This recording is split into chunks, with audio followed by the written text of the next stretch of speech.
বলো, বিদ্যা ধন অমূল্য ধন। বিদ্যা ধন অমূল্য ধন।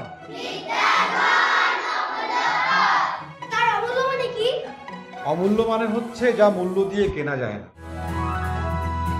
আসসালামু আলাইকুম স্যার। ওয়ালাইকুম আসসালাম। স্যার আসবো? আসো আসো আসো আসো। থাক থাক থাক থাক, বড় হোক।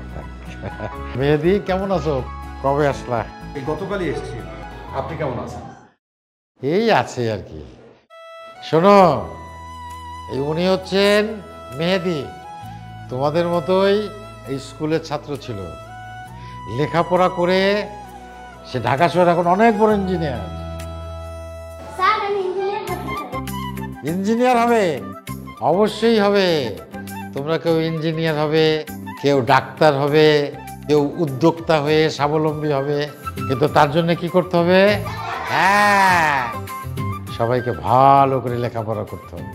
শুধু বই মুখস্থ করলে চলবে না, বুঝে বুঝে পড়তে হবে। বুঝতে পেরেছো?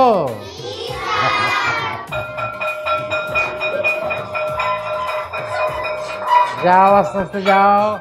হ্যাঁ। স্যার, মাহবুব কই আছে, কি করছে? কি আর করবে, তুমি আর সে তো একসাথেই লেখাপড়া করতে। ও তো আর লেখাপড়া করলো না, ওই বাজারে একটা দোকান দিয়ে দিয়েছে। তাও করতে পারবে বলে মনে হয় না। স্যার, আমি তাহলে এখন আসি, ওই মাহবুবের সঙ্গে দেখা করে গিয়ে।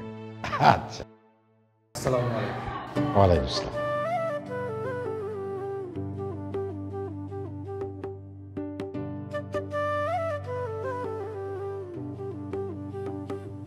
গুরু ভাই, কেমন আছো? আলহামদুলিল্লাহ। তুমি কেমন আছো ভাই? আমিও আলহামদুলিল্লাহ ভালো আছি। তোমার ছেলে মেয়ে কেমন আছে?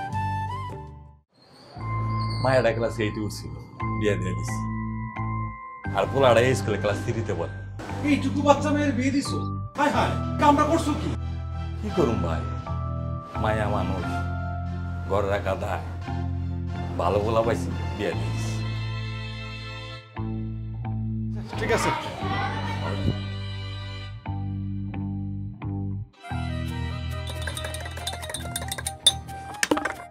লন কাকা। মাহবুব, তোমার বন্ধু মেহেদি তো বউ বাচ্চা লইয়া গ্যারামে আইছে, দেখা হয়েছে তোমার লগে?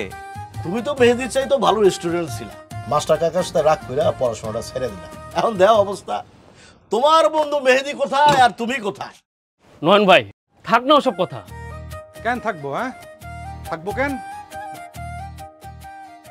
আরে বন্ধু, তুই কখন এলি? তোমার কথাই তো কইতেছিলাম মাহবুব রে। কাকা, আমি সব শুনছি। ওর একটাই দোষ, জেদ। আমরা সবাই মিলে ওরা এত বুঝাইলাম, ও শুনলই না। শুনলো কারো কথা? তারে নিয়া মাস্টার কাকার মনে অনেক কষ্ট। হ, শহরে যাইয়া গার্মেন্টসে চাকরি নিল, সবাই কত খুশি হইল, ভালো আয় রোজগার হইব, সেই চাকরিটাও দিল ছাইরা। গার্মেন্টসের চাকরির যে বেতন, এটাই তো আমার দোকানের ইনকাম আলহামদুলিল্লাহ অনেক ভালো আছে।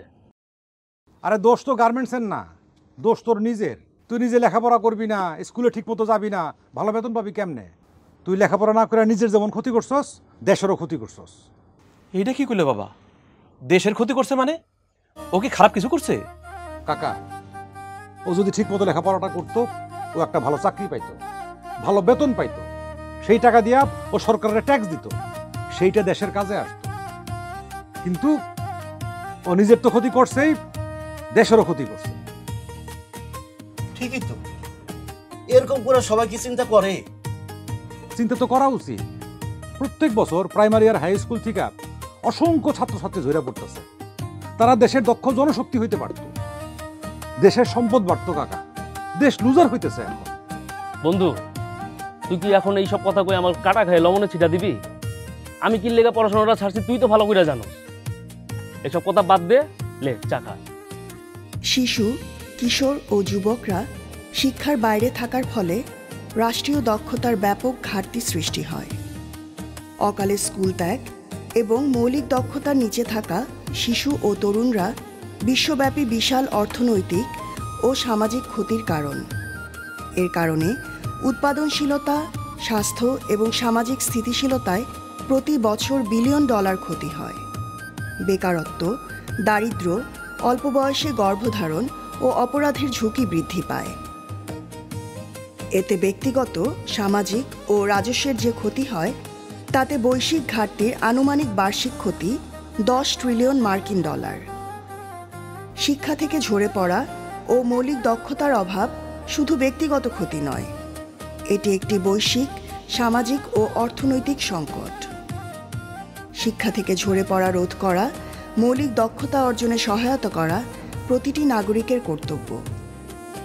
সবার জন্য মানসম্মত শিক্ষা শুধু শিক্ষার্থীদের ভবিষ্যৎ নয়, এটি একটি জাতির ভবিষ্যৎ নির্ধারক। তাই জাতীয় উন্নয়নের স্লোগান হোক প্রতিটি শিশুর শিক্ষা, উজ্জ্বল ভবিষ্যতের বিনিয়োগ।